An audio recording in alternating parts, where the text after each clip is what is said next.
Absolutely. It is 1:32. Why don't we kick things off here since you were a little bit tight on time.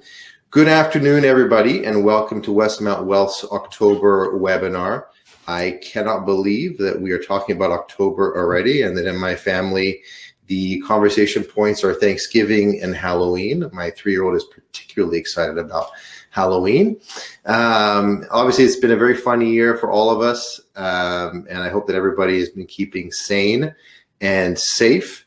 For those guests who are not clients and who may not know us, my name is Lorenzo Peterzani, and the gentleman on the far left is my business partner, Matthew Evans. We are both the two portfolio managers, Westmount Wealth Group, and we're very excited today to have quite a high-profile speaker, Greg Valliere. Please say a virtual hello to Greg. Greg is the Chief U.S. Policy Strategist for AGF Investments, and I will introduce him formally here in a quick second after we get through the legal disclaimer. As always, everything that you hear today are my opinions and Matt opinions and do not reflect the opinions of Hollis Wealth or a parent company, Industrial Alliance. Matt, do you want to introduce Greg? Sure. Thanks, Lorenzo. So Greg here, who we've got in the center, is the Chief U.S. Policy Strategist for AGF Investments. He's responsible for providing insight into how the U.S. politics are shaping the global markets. So he's bringing a unique perspective, analyzing policy and politics, and he provides regular commentary and insight into Washington for financial service and investment management clients globally. So Greg is joining us from Washington, D.C. He's also a regular contributor on BNN, Bloomberg, CNN, Fox News. So very well renowned, and we're very excited to have him here today. So Greg, why don't we tee this off? The topic today in general is the U.S. election and kind of the effects on your portfolio. Perhaps before we get into some more specific questions, you can kind of just start by giving us kind of your impressions or your ideas of the landscape and kind of where we are right now. Of course. Well, great to be with both of you and all of you who are dialing in. I would say that this is going to be a very rocky stretch, with the U.S. presidential election perhaps winding up disputed. There's a growing chance that we will not know the winner on election night, November 3rd. It could take several days or longer before all of the absentee ballots are cast. Even more ominously, I think there's a growing chance that Donald Trump will seek to overturn an election that he doesn't win. If he narrowly loses, I think he will claim that it was because of fraudulent mail-in ballots. He feels that that whole system is rigged. I don't agree, but I'm not president. And knowing how litigious Donald Trump is, I think he would go to his attorney general and insist on this going all the way up to the Supreme Court. Mm-hmm. We've seen this movie before in the year 2000. It was December 12th when the Supreme Court ruled that year that George W. Bush did, in fact, beat Al Gore. So this could drag on for quite some time. With all that's going on in the U.S. and maybe some changes in regulations, if Biden wins, maybe some changes in taxes, I would really want to stress this afternoon my key point, and that is Jerome Powell, the chairman of the Fed, is a real hero. You could say the real hero this year have been nurses and doctors who have saved people's lives while risking their own lives. But here in Washington, from a policy standpoint, Jerome Powell is really pivotal. Even if we stall on getting another congressional stimulus bill, the Fed is determined to do whatever it takes to keep the economy and the markets in good shape. I think Powell has wide authority to do that. I think he's prepared to do anything except two things. He does not want to have negative interest rates. He feels that has not worked in Europe. It sends a bad signal to savers. And secondly, the Fed has no interest in buying equities. They feel that would be a conflict of interest if they did that. Other than that, the sky is the limit. I think the Fed will continue to lend to businesses, to state and local governments. Powell has made it clear that he will tolerate higher inflation. And maybe most importantly, Powell has made it clear that interest rates, the federal funds rate, will stay close to zero for 2 or 3 years, maybe even longer.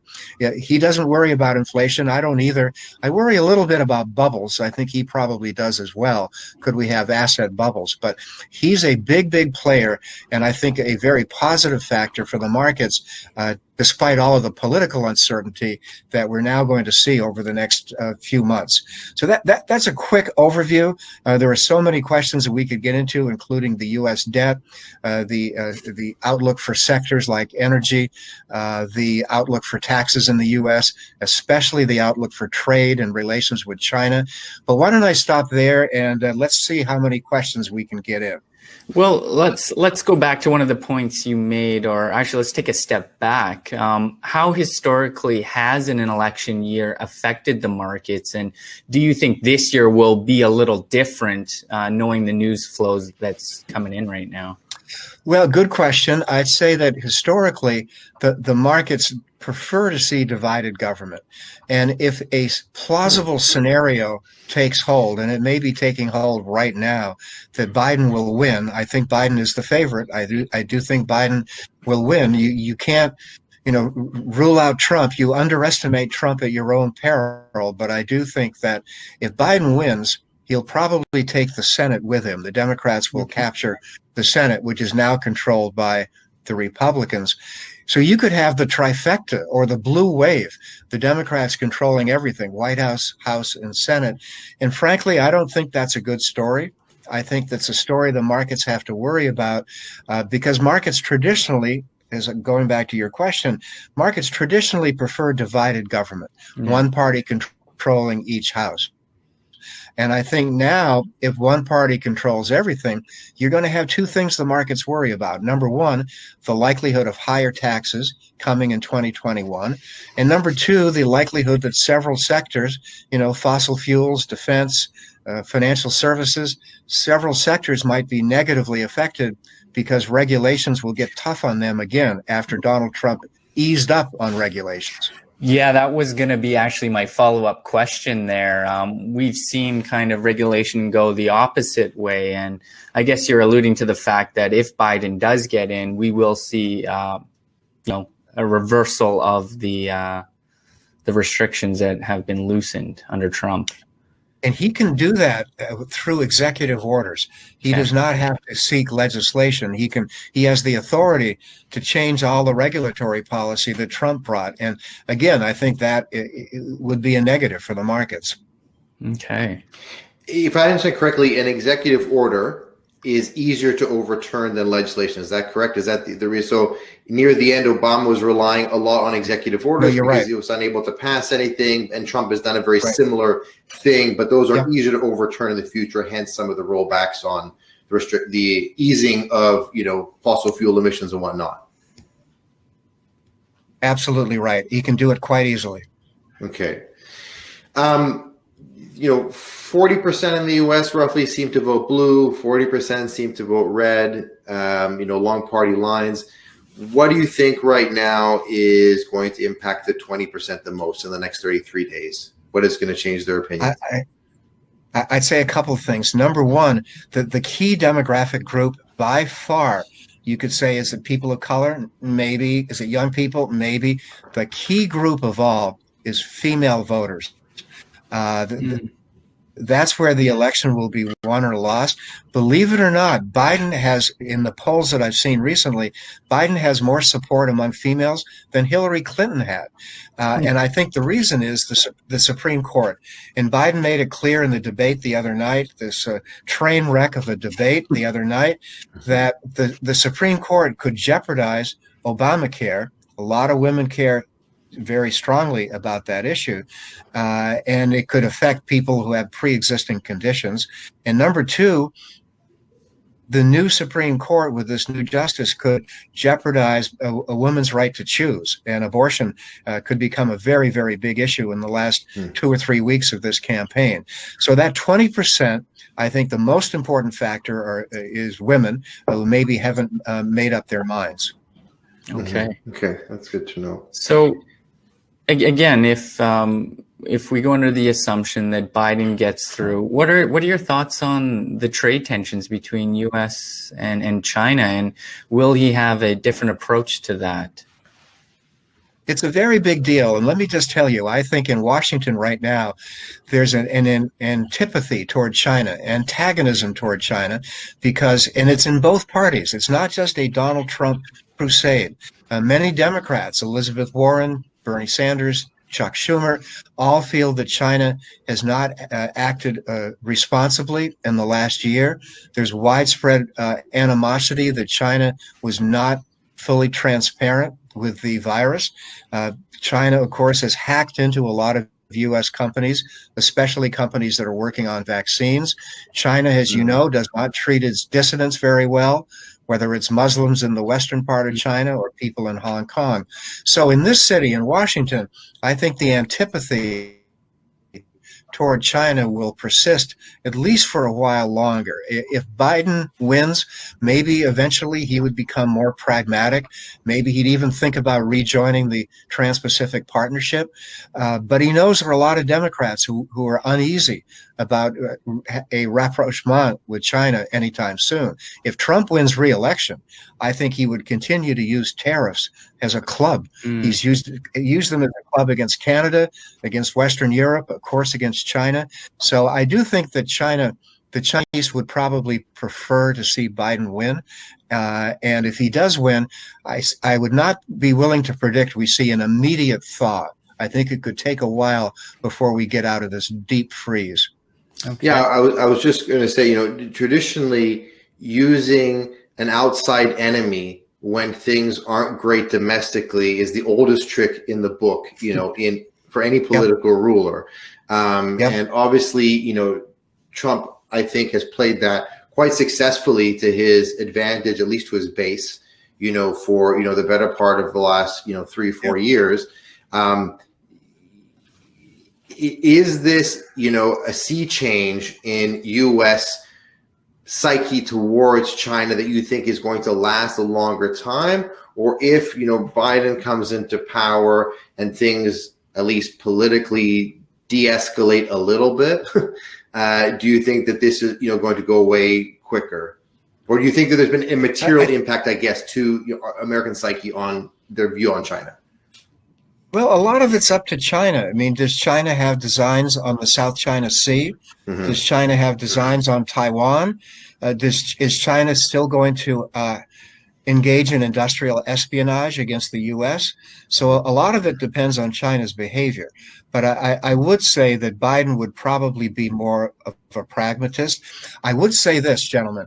I think if Biden wins, in his first few days in office, he'll do two things. One will be to get rid of some of the Trump regulations. But I think the other thing would be for him to pick up the telephone and call Trudeau, Macron, Angela Merkel, maybe Xi, maybe even Putin. I think that Biden knows that the U.S. has a lot of rebuilding to do to get relationships with our former allies back to a good place. With Trump, the relations with so many of our allies are in terrible shape right now. Mm-hmm. Absolutely. Do you think that Kamala Harris was a good choice for Biden as a running mate? Do you think that has improved his likelihood of being elected? A couple of points. One is, I think in certain states where you have a lot of African Americans, Florida, Georgia, North Carolina, Virginia, she probably will add a half a point to Biden's vote total. And in one of those states, a half a point could make all the difference. Second thing I'd say is that she's sort of a Rorschach test, and that people who look at her think they all have their own opinions about her impact. If you're a progressive, you think she's too conservative. If you're a conservative, you think she's too progressive. When she was a prosecutor in California, she was known as being pretty tough. Mm-hmm. I think that on the national stage, she'll be a typical center-left Democrat like Barack Obama, with one interesting angle. she has a lot of very good friends in Silicon Valley. They help to raise money for her campaigns in California. And I think her contacts in Silicon Valley would persuade me that this administration, if Biden wins, would not be particularly harsh on the tech sector. Okay, interesting. Because the current administration seems to be already floating the idea of, antitrust on Google. Yes. Has tried to rein them in hearings, although those seem to be more political theater than at this point than having done anything. I personally think the tech industry could get along pretty well with Joe Biden. I think with Trump there'd be friction. But the biggest threat to that industry is not antitrust or any kind of prosecution. The greatest threat is the likelihood that we will have a new minimum corporate tax. And there are a lot of companies that have been criticized who paid very little in taxes.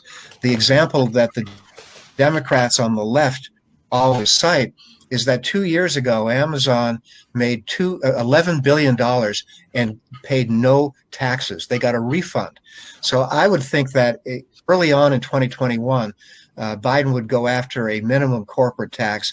That, to me, is a greater threat to Silicon Valley than antitrust. Okay, well, on that point, does that have larger ramifications on the market and corporate profits in general? Yeah, it does. Excuse me, one sec. But what on that note though, Greg, I always kind of feel of late, at least, that the political instability in the U.S. does not seem to be playing in very much into market valuations. I feel like the market is kind of ignoring the fact that potentially we could have a real challenge to democracy in a month or 2 months. Not to sound too dramatic, but it does seem that Trump is telegraphing that he is very intent on staying in power no matter what happens. I feel like a positive outcome for the markets could almost be spun in either direction in terms of who wins as a result. Yeah, and again, I can't emphasize strongly enough the impact of Jerome Powell. I think he would be the adult in the room if the political stuff gets really fractious. I even get questions from people in the U.S., Canada, and elsewhere who say, would Trump try to stay in office? Would he refuse to leave? And my answer is first of all, I never thought in my wildest dreams I would have to answer that question. But I think that he is so despised at the Pentagon. The generals hate him. And I think if Trump tried to stay in office after his term expired, they would physically remove him. So I don't see any kind of, gross political instability, but I do see uncertainty. And as you guys know, and your clients know, markets don't always like uncertainty. And I do think that between now and, let's say, Christmas, there is the potential of the uncertainty not knowing for sure who actually won. Okay.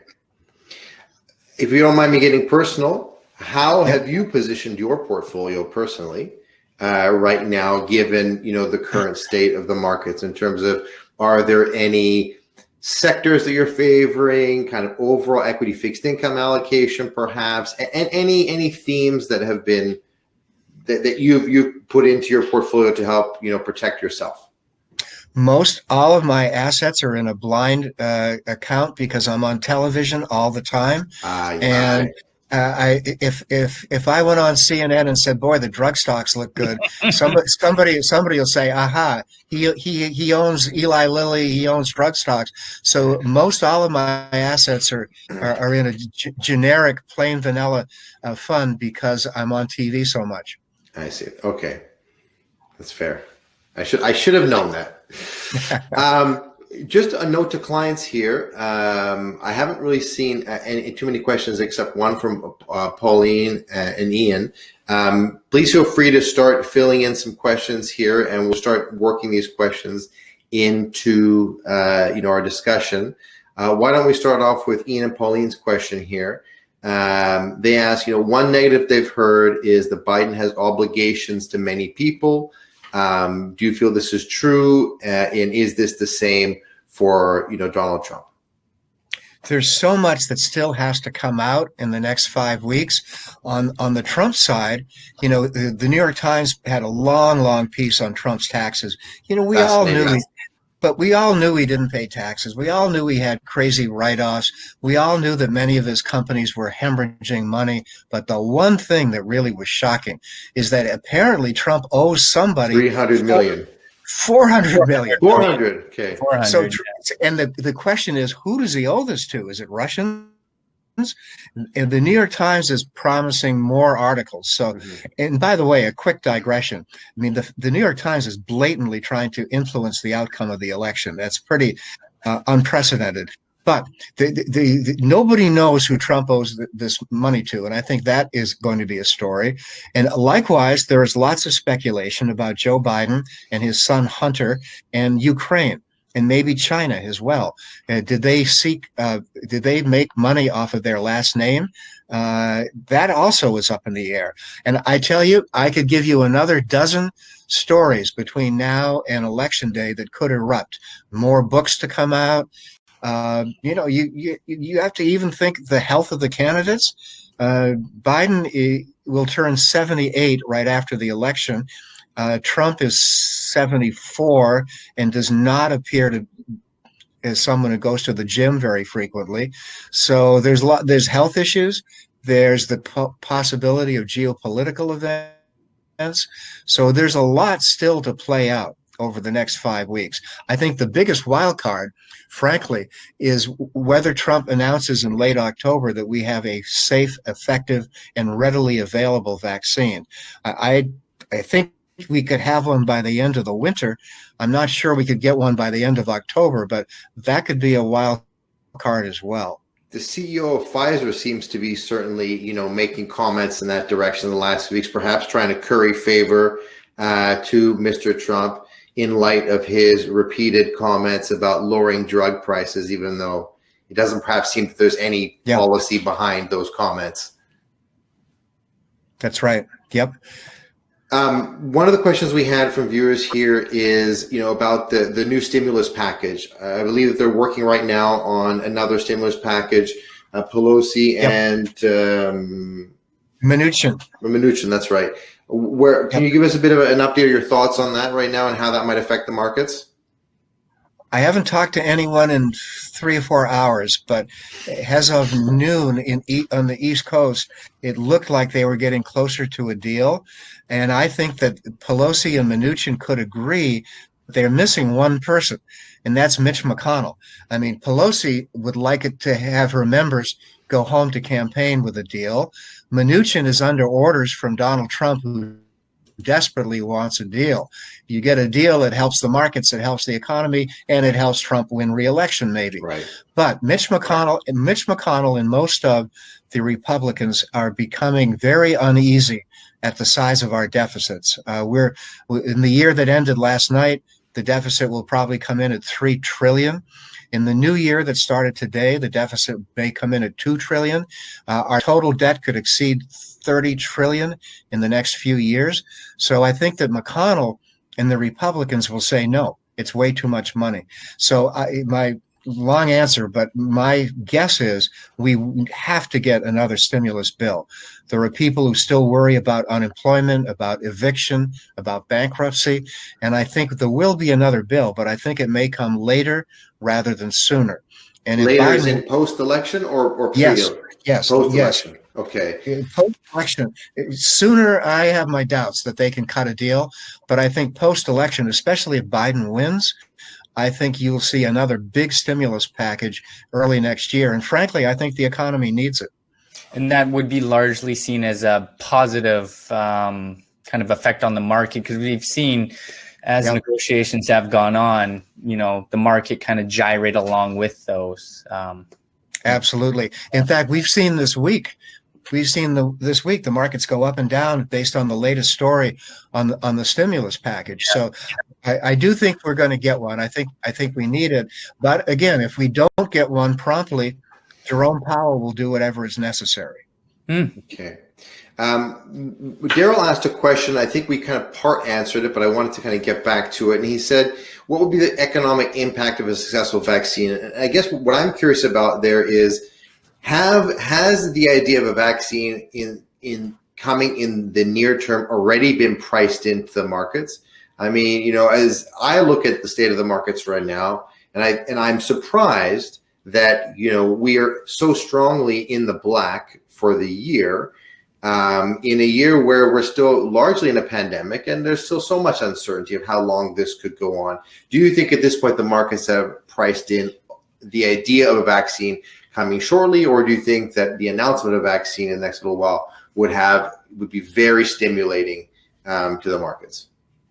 Well, I've been in this business for a long time, and one of the most humbling aspects is to try to figure out what's in the market and what is not in the market.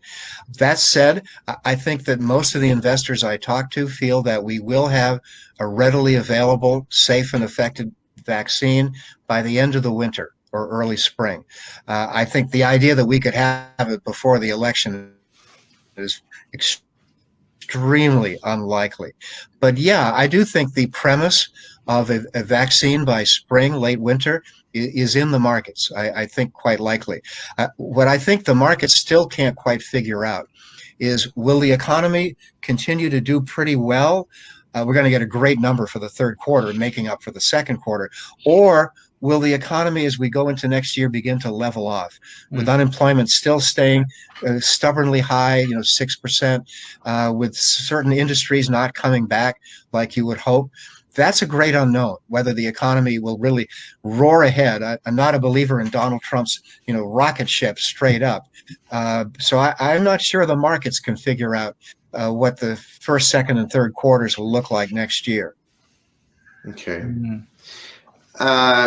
Gordon asked if there's another large. No, sorry. No, Blake. I'm sorry. I'm going back to Blake's question here. Blake was asking about whether or not, if Trump versus Biden wins, how does that affect the artist formerly known as NAFTA? I think that in Trump's mind, NAFTA is done with, since we have the new NAFTA, USMCA.